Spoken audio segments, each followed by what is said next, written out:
हरि ओम। इदं राष्ट्राय इदं नमः। जितने कष्ट भरे कांटों में जिनका जीवन सुवन खिला, गौरव गंध उन्हें उतना ही यत्र तत्र सर्वत्र मिला। अर्थात जिन्होंने जितने कष्ट भरा जीवन जिया है, सुचिता के साथ जिया है, उनको उतना ही यश भी प्राप्त होता है।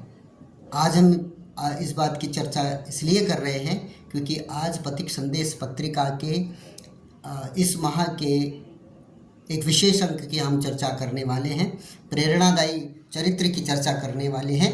वो चरित्र है महारानी अबक्का। ये जो अपने वीर शूरवीर देशभक्त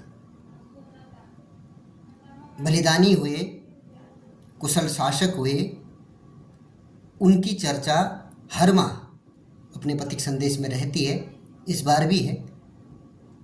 इससे पहले हम इस लेख पाठन में आगे बढ़ें, आपसे अनुरोध है कि आप इस चैनल को सब्सक्राइब करें, लाइक करें और पोस्ट को शेयर करें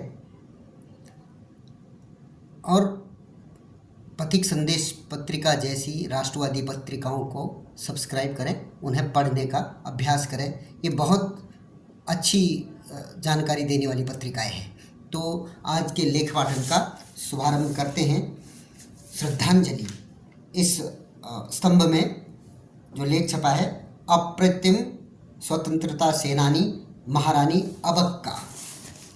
भारत की महान महिला स्वतंत्रता सेनानी उल्लाल महारानी अबक्का 1525 से 1570 एक कुशल प्रशासक, अजेय रणनीतिकार और महापराक्रमी शासक थीं। उन्होंने उल्लाल संस्थान दक्षिण कर्नाटक के पर सफलतापूर्वक शासन किया। उनके जन्म की 500वीं वर्षगांठ पर देश उनकी अजेय विरासत को हृदय से विनम्र श्रद्धा सुमन अर्पण करता है। उस समय विश्व की अजेय माने जाने वाली शक्तियों में से एक पुर्तगाली आक्रमणकारियों को उन्होंने अपने शासनकाल में बार बार परास्त किया और अपने राज्य की स्वतंत्रता को बनाए रखा। अपनी कूटनीतिक निपुणता तथा उत्तर केरल के राजा सामुद्री जमूरिन जैसे शासकों से किए सामरिक संधि के चलते उन्हें यह सफलता बनाए रखना संभव हुआ। उनकी रणनीति, शौर्य और निर्भीक नेतृत्व के चलते उन्हें इतिहास के पृष्ठों में अभया रानी यह संज्ञा प्राप्त हुई। महारानी अबक्का ने भारत की सर्वसमावेशी परंपरा का निर्वाह करते हुए कई शिव मंदिरों व तीर्थ स्थलों का भी विकास किया था। उन्होंने अपने शासनकाल में सभी मतावलंबियों को समान रूप से सम्मान और समाज के सभी वर्गों का सर्वांगीण विकास सुनिश्चित किया था।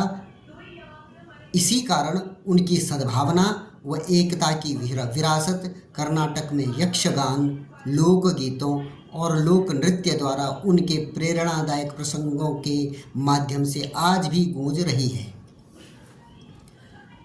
भारत सरकार ने महारानी अबक्का के अप्रतिम शौर्य, देश और धर्म के प्रति समर्पण व कुशल प्रशासन को सम्मान देते हुए 2003 में उनके नाम पर एक डाक टिकट जारी कर उनकी जीवनी को संपूर्ण देश में के जनमानस में प्रसारित किया था।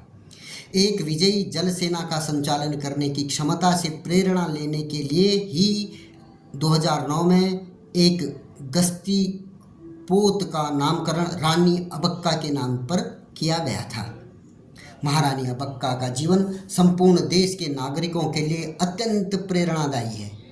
उनके जन्म की 500वीं जयंती के अवसर पर राष्ट्रीय स्वयंसेवक संघ ने अपनी प्रतिनिधि सभा की बैठक में एक आदर्श व्यक्तित्व को श्रद्धा सुमन अर्पित करते हुए संपूर्ण समाज का आह्वान किया है कि देशवासी उनके तेजस्वी जीवन से प्रेरणा लें और राष्ट्र निर्माण के महान कार्य में अपना प्रभावी योगदान दें।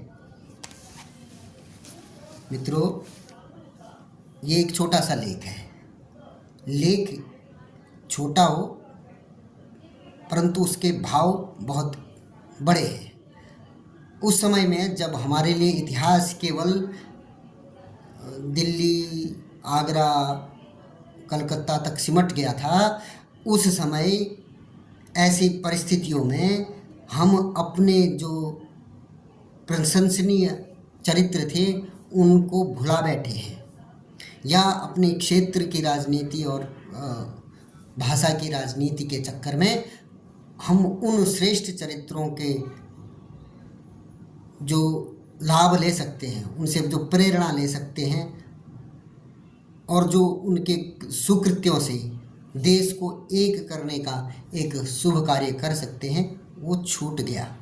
इसलिए हम आपसे सबसे निवेदन करते हैं कि महारानी अबक्का, जिनका 500वीं जो जन्म जयंती इस बार है, और ऐसे ही पिछले वर्ष महारानी अहिल्याबाई होलकर, जिनकी 300वीं जन्म जयंती वर्ष मनाया जा रहा था, तो ऐसे ही हमें क्रमवार, ये पुस्तकों में नहीं पढ़ाया जाएगा, ये हमें ऐसे ही सीखना पड़ेगा, ऐसे ही हमें समाज में प्रसारित करना पड़ेगा।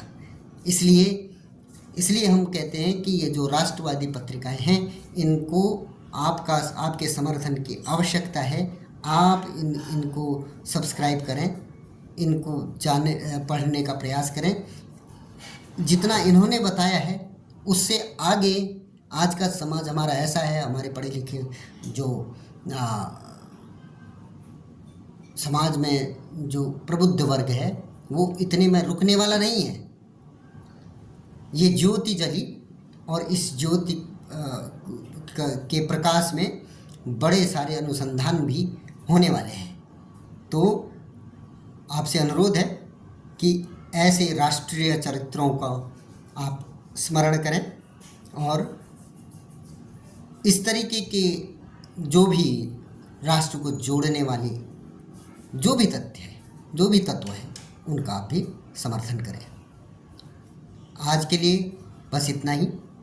किसी और अंक में, किसी और अंक के पाठ के साथ पुनः उपस्थित होंगे। तब तक के लिए धन्यवाद। जय श्री राम।